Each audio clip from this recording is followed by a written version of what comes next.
Un Boeing MD-87 fend le brouillard matinal. L'accident était inévitable. Ils étaient condamnés.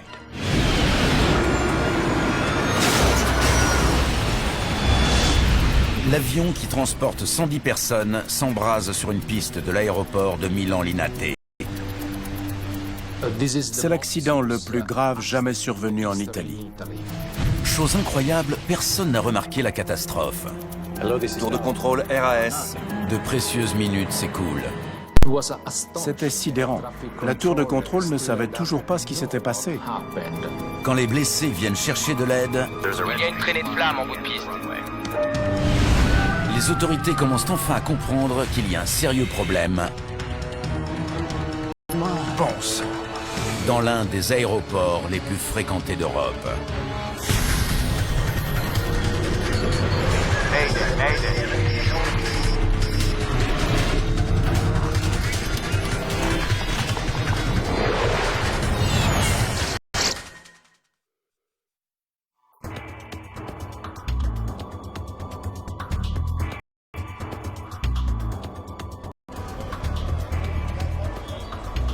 Milan.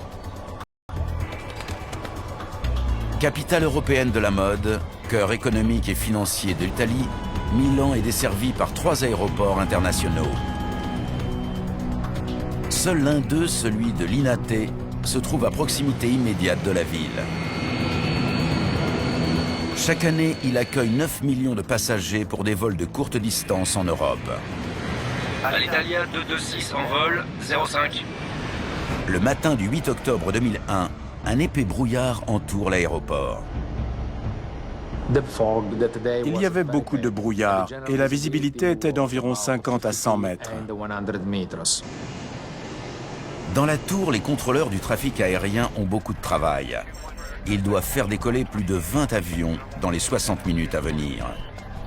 Alitalia 2120, mise en route. Ils traitent près de 500 communications radio par heure. Linate, bonjour. Delta India Echo Victor X-Ray, demandons mise en route. Delta Victor X-Ray. Vous pouvez démarrer vos moteurs. Sol Scandinavian 686, demandons roulage depuis 1-3. Scandinavian 686. 6, roulez point d'attente catégorie 3. Scandinavian 686, roulons. Point d'attente catégorie 3. Le vol Scandinavian 686 attend son tour pour décoller. Le Boeing MD-87 doit effectuer un vol de routine jusqu'à Copenhague, au Danemark. Il y a 110 personnes à bord.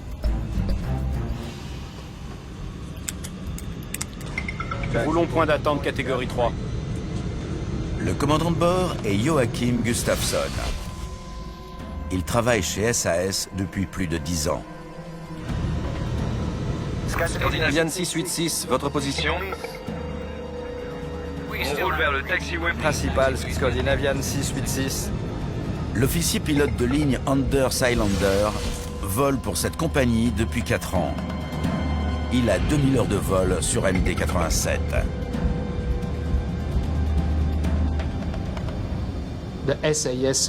L'équipage de SAS était très expérimenté. On ne pouvait pas rêver de pilotes plus qualifiés. Avec l'épais brouillard qui recouvre l'aéroport, les pilotes n'ont presque pas de visibilité. Ils doivent s'en remettre entièrement aux instructions des contrôleurs aériens alors qu'ils cherchent leur chemin vers la piste. À Linate, il y a de nombreuses voies de circulation, une piste pour le trafic commercial et beaucoup de différents types d'avions. C'est donc un aéroport très chargé.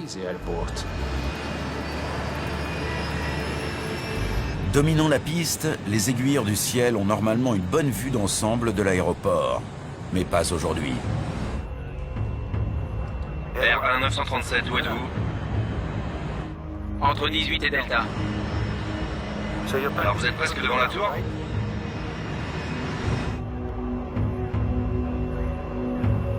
Paolo Zacchetti est le contrôleur sol chargé de guider les avions jusqu'au début de la piste, d'où ils décollent toutes les 2 minutes. Roulez au nord via Roméo 5 et Rappelez-moi à la barre d'arrêt de la piste principale. Avec un brouillard aussi dense, il est débordé. Scandinavian 686. Votre position? On est sur le taxiway principal. On entre sur le taxiway principal, Scandinavian 686. À 8h01, Paolo Zacchetti met le vol SAS 686 en liaison avec le contrôleur Tour pour les dernières instructions de décollage.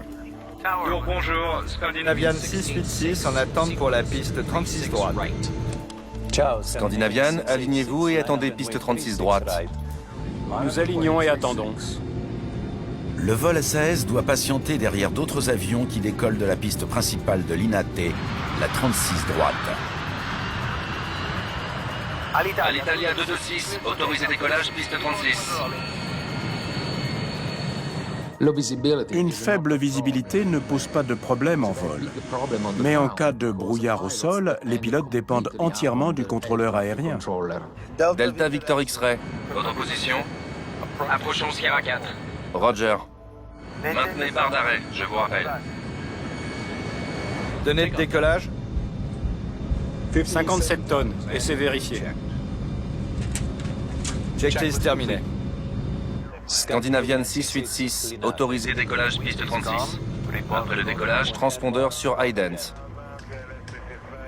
Une fois que l'avion qui le précède a décollé, le vol 686 peut commencer à s'élancer sur la piste longue de 2400 mètres. Nous roulons, Scandinavian 686. Automanette enclenchée. Plein gaz.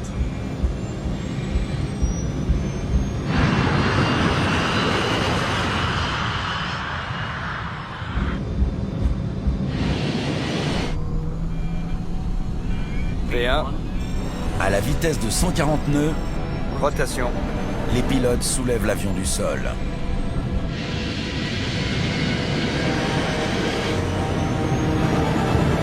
C'est quoi? Allez, allez! Allez!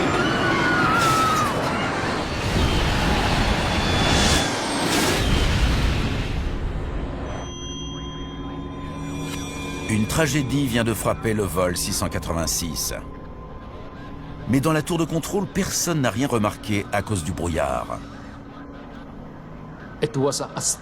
C'est incroyable. Ça s'est passé tout près et personne ne s'en est aperçu.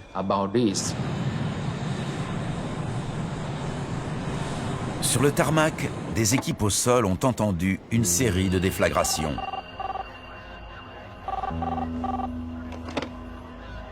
Ici la tour. On a entendu des détonations. Nous aussi, mais on ne sait pas ce que c'était. On aurait dit que quelqu'un montait les marches. Vous ne voyez rien d'anormal?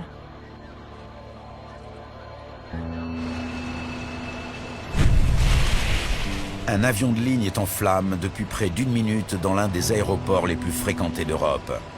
Mais pour l'instant, personne n'en sait rien. Non, rien.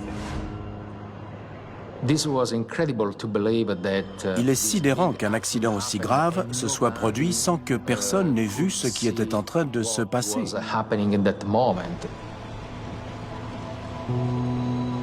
La catastrophe passe inaperçue jusqu'à ce qu'un douanier voit un bagagiste blessé sortir des décombres en titubant. Il a fallu un moment avant qu'on s'aperçoive qu'une catastrophe majeure avait eu lieu. Le douanier prévient immédiatement les secours. Mais les contrôleurs ignorent toujours qu'il y a eu un accident.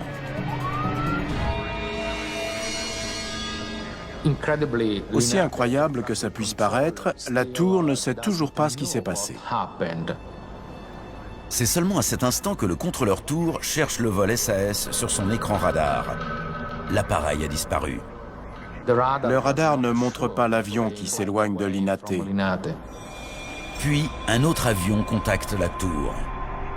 il y a une traînée de flammes au bout de la piste.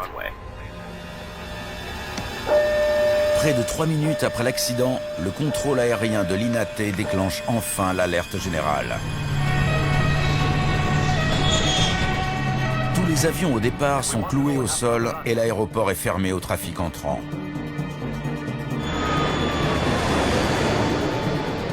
Le Le vol Scandinavian Airlines 686 s'est écrasé et a explosé au décollage. Mais personne ne mesure encore l'ampleur du désastre.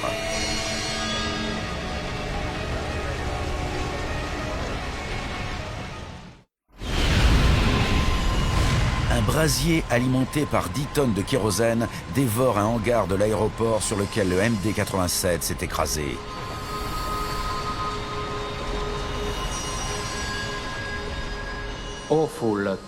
C'était une scène de dévastation terrible. Le toit du hangar s'était effondré, l'avion de SAS complètement détruit était en plusieurs morceaux et malheureusement il y avait des morts.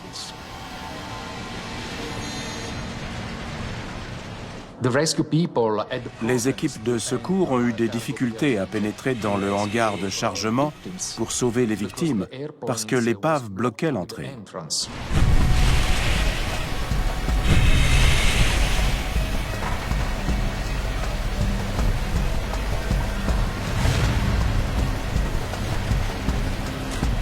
Environ 14 minutes se sont écoulées depuis le crash. Alors que les pompiers combattent l'incendie, les contrôleurs aériens de l'INATE tentent désespérément de comprendre ce qui vient de se passer. Il y a 2 avions qui ont disparu. Paolo Zacchetti découvre qu'un Cessna Citation privé n'a pas regagné sa place de parking après que les avions ont été retenus au sol. L'attention se focalisait sur l'avion de SAS, donc personne n'a pensé qu'il manquait un autre avion. Il manque un avion privé, un Cessna 525. Les équipes au sol cherchent l'appareil manquant.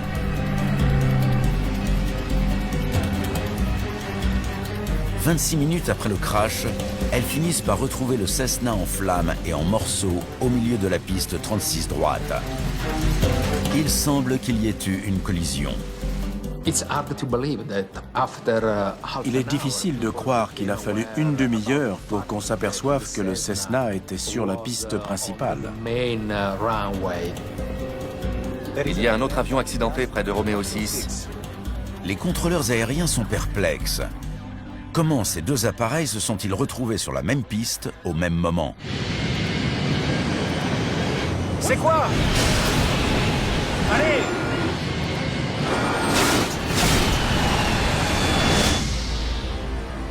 Deux avions sont détruits. Un hangar est en ruine. Le bilan de la catastrophe est écrasant. Il est rapidement clair qu'aucun occupant des 2 avions n'a survécu. Le crash a tué 110 personnes à bord du vol SAS. Et 4 à bord du Cessna.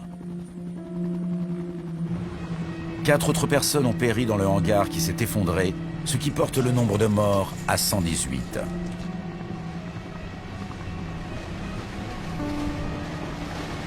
C'est l'accident le plus grave jamais survenu en Italie. Vous n'imaginez pas. Je n'ai pas encore compris. J'ai entendu 3 explosions. Boum, boum, boum. Et j'ai vu une flamme énorme. D'abord, il y a eu un vacarme assourdissant. Puis j'ai senti de l'air extrêmement chaud qui m'a brûlé la tête. Bon sang. Mario Pica est l'enquêteur en chef de l'agence italienne de sécurité aérienne, la NSV, mais il n'a pas d'autorité sur le site du crash. J'ai mis quelques heures à accéder au lieu de l'accident. L'Italie traite les accidents aériens comme des crimes. La police est prioritaire sur les lieux du drame. En Italie, après un crash aérien, l'enquête criminelle démarre automatiquement. Et c'est la police qui est chargée d'analyser les événements. Mario Pica a un autre but.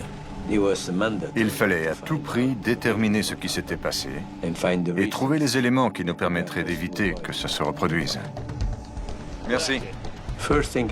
La première chose dont je me souviens, c'est d'avoir inspecté le hangar à bagages, où les pompiers déblayaient les décombres de l'avion pour chercher des corps et d'éventuels survivants.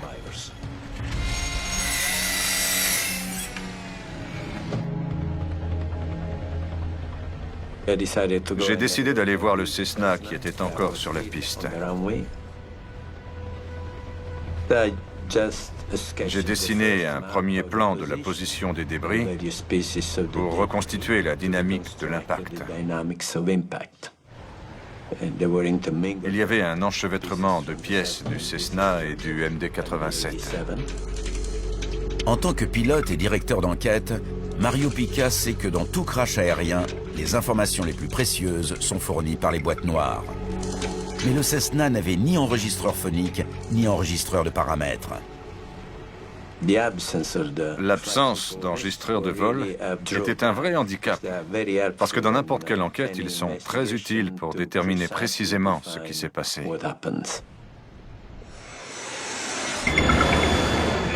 Le bureau suédois d'enquête sur les accidents dépêche une équipe à Milan. Elle est composée du spécialiste technique Tom Zollner et de l'enquêteur en chef Frank Christensen de SAS. Avec Mario Pica, ils vont tenter d'expliquer l'accident. On a été saisi de l'enquête puisque c'était un avion de SAS. Il faut attendre leur autorisation. On s'est rendu compte qu'en Italie, c'était différent. Une procédure criminelle est lancée, et bien qu'on soit enquêteur, on doit attendre. Super. Ça nous a agacés. On voulait voir l'avion et le site du crash, mais on n'était pas autorisé à s'approcher des lieux de l'accident.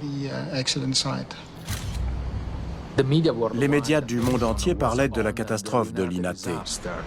L'avion de SAS en partance pour Copenhague a percuté le Cessna. Qu'est-ce qui s'est passé à l'Inate? Quelles sont les causes principales de l'accident? Qui sont les principaux responsables? Les enquêteurs ne tardent pas à faire une découverte troublante sur l'aéroport. Vous êtes en train de me dire qu'il y a déjà eu beaucoup d'incidents de ce type? Les contrôleurs aériens nous ont dit qu'il y avait en moyenne une incursion de piste par semaine. Il semblerait que les 9 millions de passagers annuels de l'aéroport soient en danger depuis un certain temps. Il y avait eu d'autres incursions, c'était un choc. Moins d'un mois avant la collision, le pire avait été évité sur la même piste. Un avion était entré sur la piste alors qu'un autre décollait. On a été stupéfait d'apprendre que de tels incidents arrivaient aussi souvent à l'Inate. À l'évidence, l'aéroport connaît un grave dysfonctionnement. Le lendemain du crash, les enquêteurs sont pressés par l'opinion mondiale de déterminer la nature du problème. Il y a eu des prières pour les victimes du crash, le plus grave que l'aviation civile italienne ait jamais connu. Toute l'équipe d'enquêteurs est enfin autorisée à accéder au site du crash. On était tous des enquêteurs chevronnés. On savait quoi chercher et on savait comment le chercher. Mais les autorités ont mis un obstacle de taille sur leur route. Où est l'avion? La police a ordonné aux employés de l'aéroport de retirer les débris de la piste et du hangar à bagages. On était furieux. Ils avaient détruit beaucoup d'informations pertinentes auxquelles on n'aurait plus jamais accès. Les débris des deux avions ont été empilés sur une plateforme d'hélicoptère. Il sera très difficile de localiser le CVR, l'enregistreur phonique du vol 686. On ne trouvait pas l'enregistreur phonique.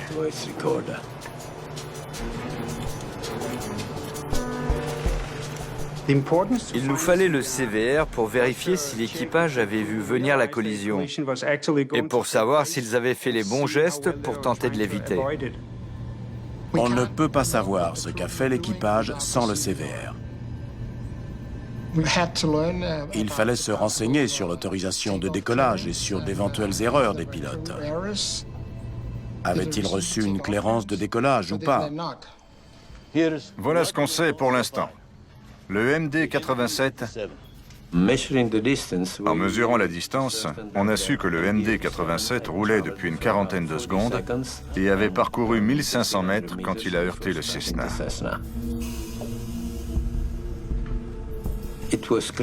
Il était clair que la collision s'était produite à l'intersection de la piste principale et d'un taxiway. Le MD-87 avait poursuivi sa course en déviant légèrement sur la droite avant de s'écraser sur le hangar à bagages. Ici. Selon les bulletins météo, la visibilité ne dépassait pas 50 mètres au moment de la collision. Vu l'épais brouillard qu'il y avait ce matin-là, il était évident que le facteur environnemental avait contribué à provoquer l'accident. V1, rotation. Imaginez un avion roulant à 72 mètres par seconde. Quel serait le temps de réaction nécessaire aux pilotes pour éviter la collision? Les pilotes du vol SAS n'ont aperçu le Cessna sur la piste qu'une fraction de seconde avant l'impact. C'est quoi? Mais le brouillard ne devrait pas être un problème dans un grand aéroport comme l'INATE. Par mauvaise visibilité, les aéroports modernes utilisent une réglementation et des équipements de sécurité. Les aéroports évitent les incursions grâce à des procédures d'exploitation par faible visibilité, qui peuvent être complétées par des radars au sol, des alarmes ou d'autres systèmes. Sur les pistes et les voies de circulation, on trouve une série de repères visuels appelés les barres d'arrêt. Les avions doivent toujours attendre l'autorisation avant de les franchir, comme les voitures s'arrêtent au feu rouge. Ce système est conçu pour éviter les collisions. Les avions s'évitent dans le noir. Pourquoi ce serait différent dans le brouillard?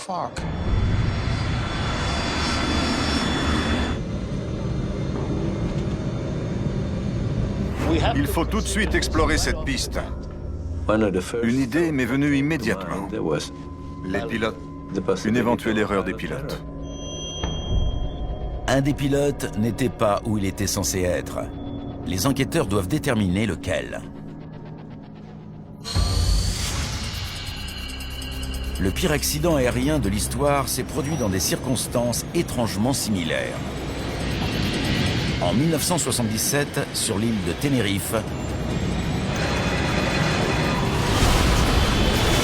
583 personnes ont péri quand deux Boeing 747 sont entrés en collision sur la piste à cause... Tout de suite, la suite. La vie passe vite et un accident peut arriver à tout moment.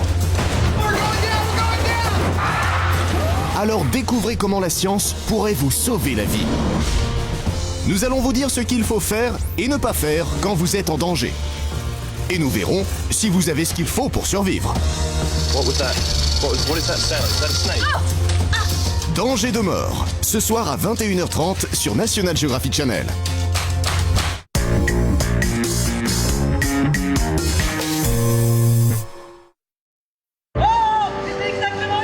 C'était il y a 6 mois. Juste là. C'est fou, pourquoi ça me reste comme ça?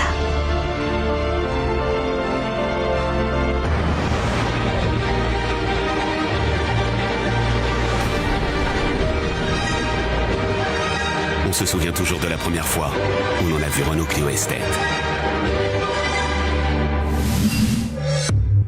Renault Clio Estate, en ce moment à partir de 10 490 €. La générosité d'un break au prix d'une berline.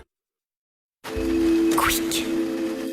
Une onctueuse crème de brie fondue, de la mozzarella fondante. Une sauce piquante. La douceur du Very Sweet Cheese. Very Sweet Cheese. La force du Very Hot Chicken. Very Hot Chicken. Very Hot Chicken. Et Very Sweet Cheese. Osez les deux en ce moment chez Quick. Sou uma pessoa comum. Eu gosto de apreciar todos os momentos do meu dia. Eu valorizo meu tempo e, pensando na vida, me sinto confortável. É importante ter também um espaço para relaxar e me divertir à vontade sem preocupações.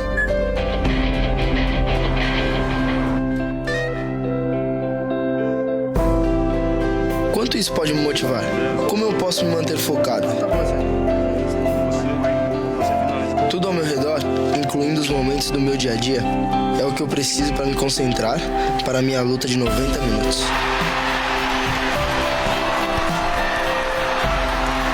Para fazer o mundo um pouco mais animado. Eu sou uma pessoa comum. Eu amo meu dia a dia. A better life, a better world. Panasonic.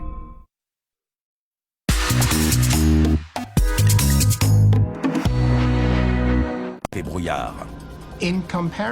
À l'INATE, comme à Tenerife, il y avait un brouillard dense, un avion qui circulait sur la mauvaise voie et des problèmes de communication. Le pilote de KLM croyait avoir reçu l'autorisation de décoller, mais ce n'était pas le cas. Les enquêteurs se demandent si l'histoire ne vient pas de se répéter.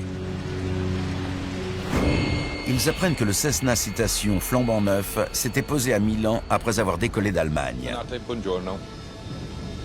L'équipage allemand s'apprêtait à emmener 2 passagers à Paris. Le Cessna n'étant pas équipé d'enregistreur phonique et le CVR du vol SAS 686 n'ayant pas encore été retrouvé, les enquêteurs ne peuvent retracer le fil des événements qu'en analysant les enregistrements de la tour de contrôle. On a dû écouter les enregistrements. On espérait qu'ils nous apprendraient ce qui avait été dit ce matin-là. Les enquêteurs se focalisent sur les conversations de Paolo Zacchetti avec le Cessna, qui a pour indicatif Delta Victor X-Ray. Roulez au nord via Romeo 5 et rappelez-moi à la barre d'arrêt du prolongement de la piste principale. Roger. On prend Romeo 5 et on vous rappelle avant la piste principale. Le Cessna a reçu l'instruction de rouler vers le nord en empruntant la voie de circulation Romeo 5 afin de rejoindre une voie parallèle à la piste 36 droite. Cette trajectoire aurait dû le maintenir à l'écart de la piste. Mais au lieu de ça, il s'est retrouvé là. Les enquêteurs font une découverte glaçante. Le Cessna a roulé vers le sud et non vers le nord, comme il en avait reçu l'instruction. Il semble maintenant que les pilotes soient à l'origine de l'erreur qui a causé l'accident. On vous rappelle avant la piste principale. Les enregistrements le montrent clairement. Les pilotes du Cessna se sont trompés de chemin en roulant vers la piste. Le Cessna n'a pas suivi le taxiway Romeo 5, comme on le lui avait demandé. Il a emprunté le taxiway Romeo 6. Ceci soulève une question importante. Pourquoi personne n'a rien remarqué? Continuez à rouler jusqu'au parking principal.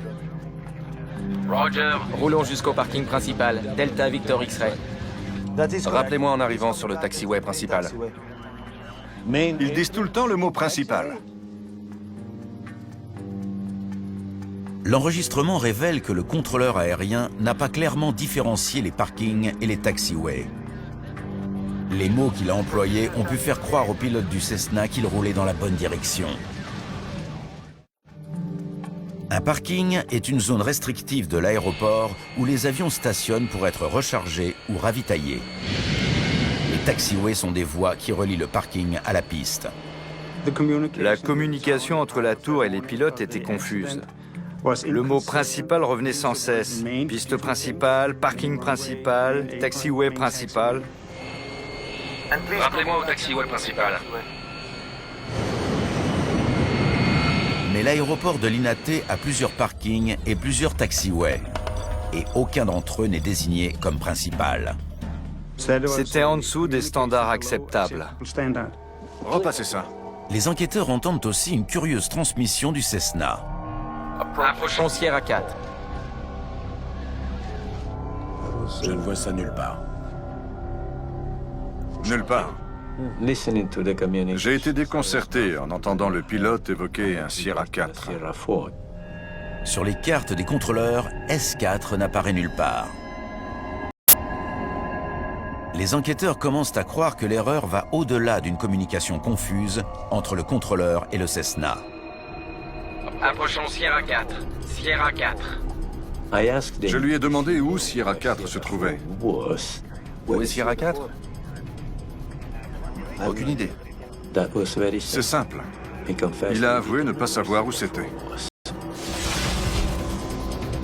Mario Pica découvre que Paolo Zacchetti n'a jamais visité les taxiways lors de sa formation. Approchons Sierra 4. Delta Victor X-Ray. Roger. Maintenez barre d'arrêt. Je vous rappelle. Il n'avait aucun moyen de savoir où était Sierra 4. Le Cessna doit maintenant traverser la piste pour se rendre au parking. Il passe devant plusieurs signes lui indiquant qu'il approche d'une piste active.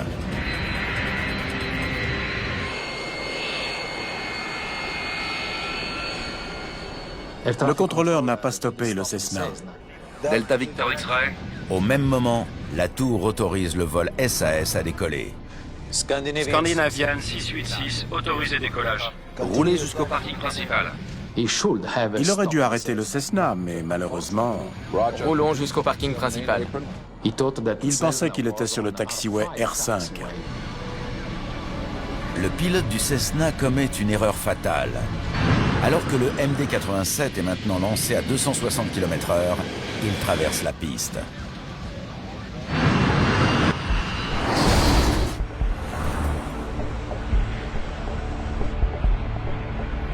Les procédures de l'aéroport de Linate paraissent encore plus suspectes quand les enquêteurs apprennent que les mêmes erreurs ont été commises par un autre avion moins de 24 heures auparavant. Frank, viens jeter un coup d'œil là-dessus. J'ai été choqué d'apprendre que l'après-midi précédent, la même chose, 24 heures plus tôt. Un avion avait été autorisé par le contrôleur aérien à rouler sur Romeo 5. J'ai l'impression que ça arrive souvent et qu'il avait roulé sur Romeo 6. Comme il n'y avait pas de brouillard ce jour-là, les deux avions se sont vus et ont évité la collision.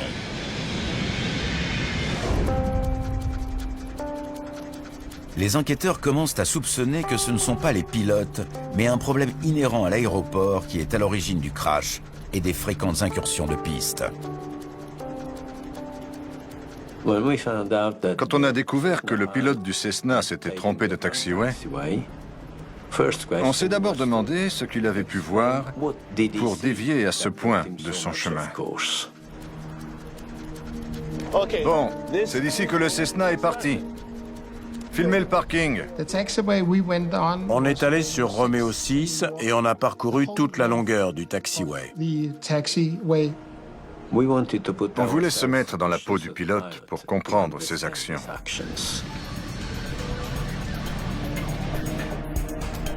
Les enquêteurs cherchent les signaux d'identification des voies qui sont censés guider les pilotes. Ces signaux étaient en très mauvais état.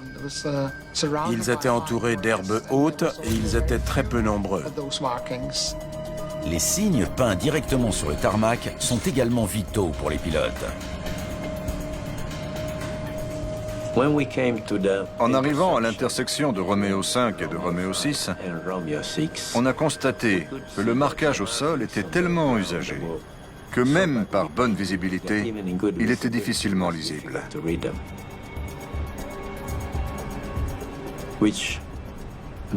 Ce qui nous a fait comprendre que pour un pilote qui n'était pas un habitué des lieux, il n'était pas évident de faire la différence entre Romeo 5 et Romeo 6. Le marquage au sol à moitié effacé explique pourquoi le Cessna a tourné à droite au lieu de tourner à gauche pour éviter la piste. Les enquêteurs découvrent aussi pourquoi le pilote du Cessna a parlé de la position inconnue Sierra 4. Approchons Sierra 4. Il y a un Sierra 4, mais il n'est pas sur la carte. L'inscription Sierra 4 était sur le taxiway Romeo 6 qui menait à la piste, mais elle ne figurait sur aucune carte officielle. Approchons Sierra 4. Delta Victor X-Ray. Roger. Si le contrôleur avait su où était Sierra 4, il aurait compris que le Cessna suivait la mauvaise direction et qu'il s'approchait de la piste.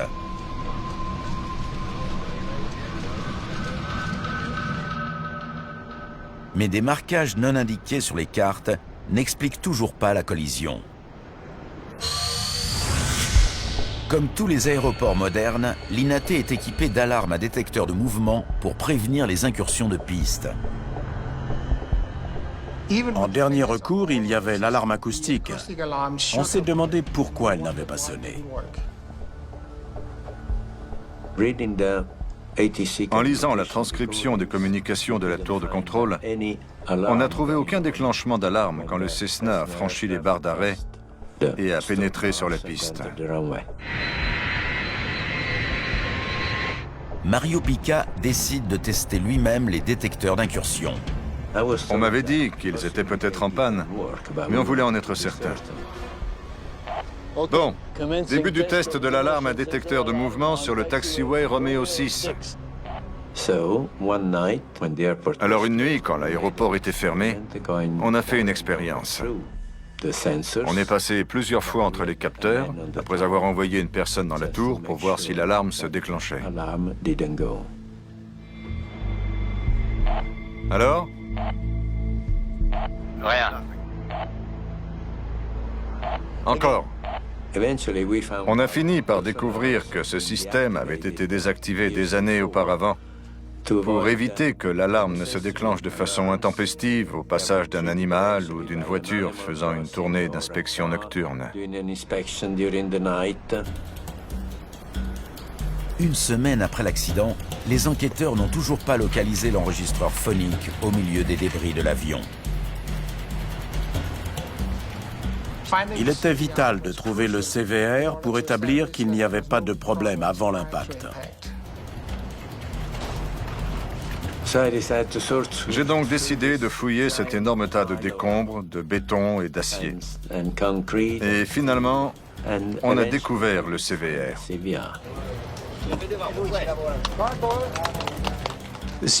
On l'a fait analyser soigneusement pour savoir ce qui avait été dit à bord et quelle procédure avait été suivie. Scandinavian 686, autorisé décollage piste 36. L'enregistreur montre que l'équipage du vol 686 avait reçu une clairance pour décoller de la piste 36 droite. Autorisé décollage. Les pilotes de SAS n'ont aucune responsabilité dans l'accident. Ils ont été victimes des défaillances de l'aéroport. L'enquête a révélé un dernier problème qui illustre à quel point les conditions de sécurité se sont dégradées à l'INATE. Non. Il n'y a pas de radar de sol à l'INATE depuis des années. L'ancien radar de sol avait été démonté. Le nouveau était dans sa boîte depuis des années et n'avait jamais été installé. J'ignore pourquoi. Les radars de sol détectent tous les mouvements des avions et des véhicules. Ce sont des équipements vitaux dans les aéroports fréquentés. Un radar de sol est un outil efficace pour savoir ce qui se passe dans l'aéroport, même par faible visibilité.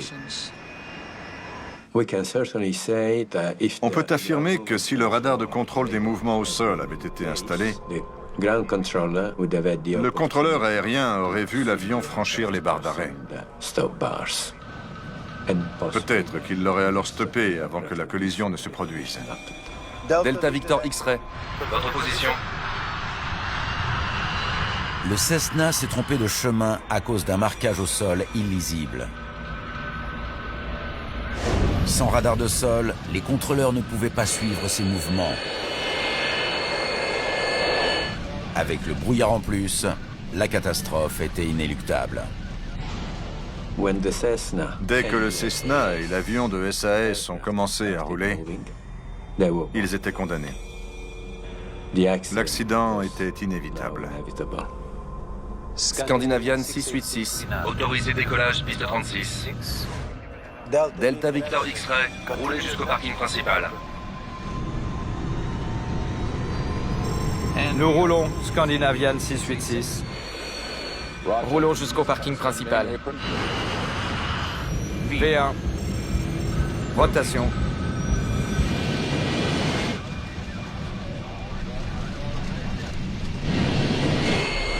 C'est quoi? L'enregistreur phonique donne aux enquêteurs une image détaillée de ce qui s'est passé au moment de l'impact. Des bruits dans le cockpit nous ont appris que des commandes avaient été actionnées. Et le micro d'ambiance nous a donné des informations sur certains sons pendant la collision. C'est quoi? On s'est aperçu qu'en fait, il y avait eu plusieurs collisions en l'espace d'une demi-seconde. Quand cette demi-seconde d'enregistrement audio est analysée de plus près, les enquêteurs découvrent qu'elle contient plusieurs sons distincts.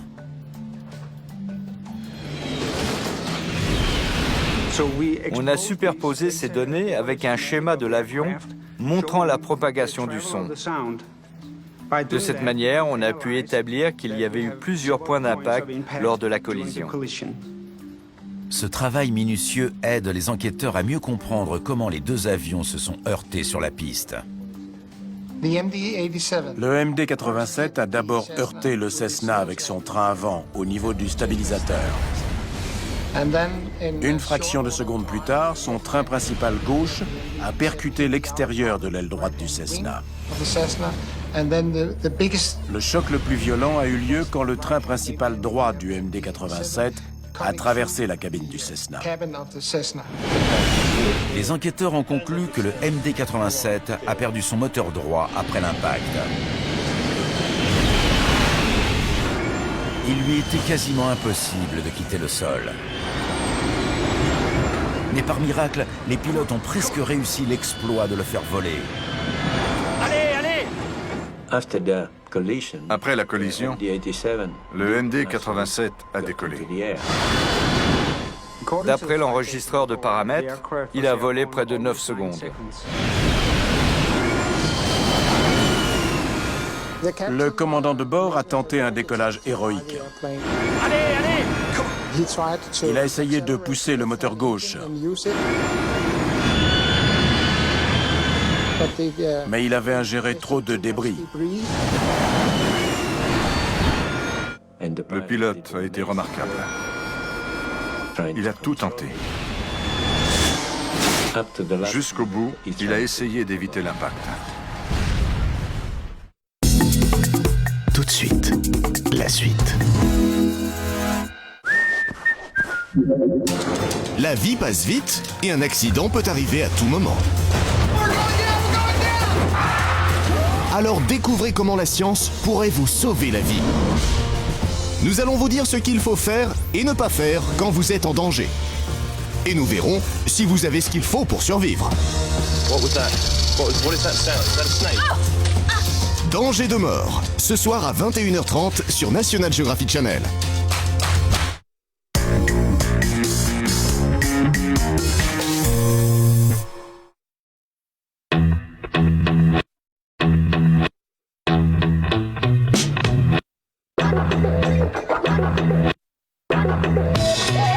Progressive Thinking has created a tablet like never before. With a stunning display, you'll take multitasking to a whole new level. We think it'll make our competition ready to follow our lead. As usual, Galaxy Tab, we've changed the rules. Pro Series by Samsung Galaxy. Rejoignez Donald Skehan dans un voyage culinaire à travers l'Italie. Pendant qu'il rend visite aux reines de la cuisine italienne, les Nonna, il vous emmène découvrir les traditions et les secrets d'une génération de chefs en or, toujours à la recherche des meilleurs produits du terroir. Découvrez les recettes de mes grands-mères tous les mardis à 20h40 sur Voyage. Je me suis tout de suite sentie chez moi au Cap.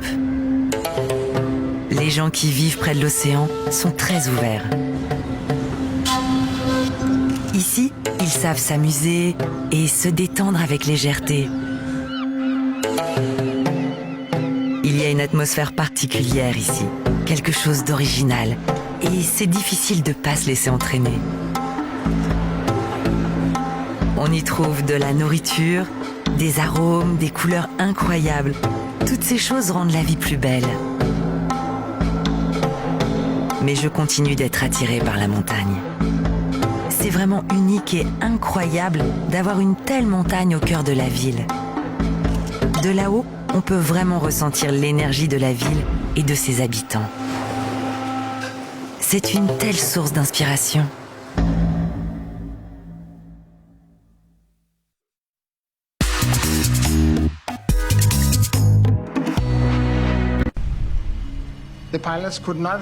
Les pilotes ne pouvaient rien faire parce que l'avion roulait trop vite. Un avion de cette taille ne peut pas s'arrêter en un clin d'œil. C'est impossible. Je crois que les équipages des deux avions pensaient avoir tout fait correctement jusqu'au moment de l'impact.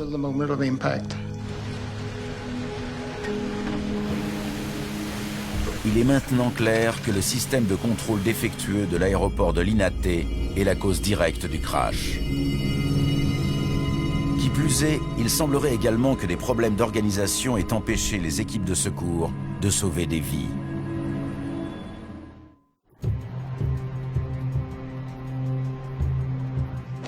Merci.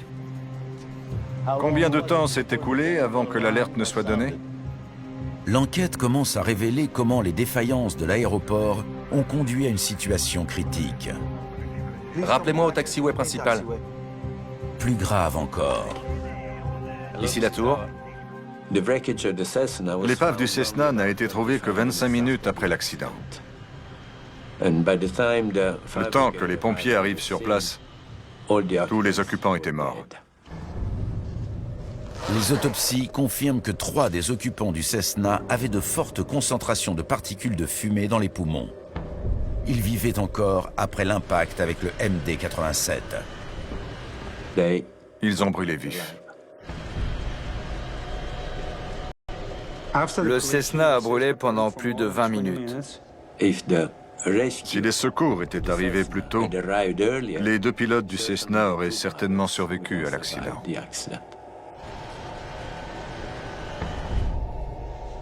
Après plus de 6 mois d'une enquête minutieuse, Mario Pica rend ses conclusions.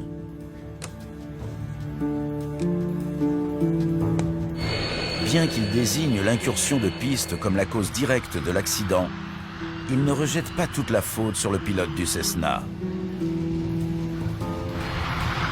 Il souligne l'absence de signalisation adéquate et le mauvais état des marquages au sol sur les taxiways, tout comme les défaillances de l'aéroport en général. Un aéroport aussi simple que celui de Linate, qui n'a qu'une piste principale, devrait être facile à recouvrir de signaux et de marquages. Mais apparemment, tout ce qui pouvait mal tourner a mal tourné dans cet aéroport. Delta Victor X-Ray, roulez au nord via Romeo 5 et rappelez à la barre d'arrêt de la piste principale. Et pour certaines des personnes impliquées, les sanctions sont particulièrement sévères. Le contrôleur sol Paolo Zacchetti, ainsi que de hauts responsables des agences supervisant Linate, écopent de peine de prison. Ce jugement déclenche une vive polémique. Une erreur humaine peut-elle être considérée comme un acte criminel ? Je considère le contrôleur au sol comme la 119e victime de cette affaire. Je n'avais pas l'équipement qui m'aurait permis de prendre conscience de ce qui se passait. Continuez à rouler jusqu'au parking principal. Roger. C'est vrai qu'il a fait une erreur, mais c'est le résultat d'un système qui a échoué. Après cette catastrophe, l'aéroport de Linate a subi des transformations majeures destinées à améliorer la sécurité. Un radar de sol a été installé. Certains signes et marquages au sol ont été repeints. Maintenant, les alarmes d'incursion fonctionnent. Alitalia 212, vous traversez une piste active. Maintenez position. Alitalia 212. La principale leçon à tirer de cet accident, selon moi, c'est qu'on a tendance à s'habituer aux défaillances. Il n'y a aucun radar de sol. On accepte des conditions latentes, on s'habitue à un système qui ne fonctionne pas, et avec le temps, on finit par le rendre de plus en plus dangereux. Un aéroport, c'est très compliqué. Il y a des véhicules, des avions, des chariots à bagages, des chariots de fret, toutes sortes d'activités qui se déroulent simultanément. Tout cela exige un niveau de sécurité très élevé.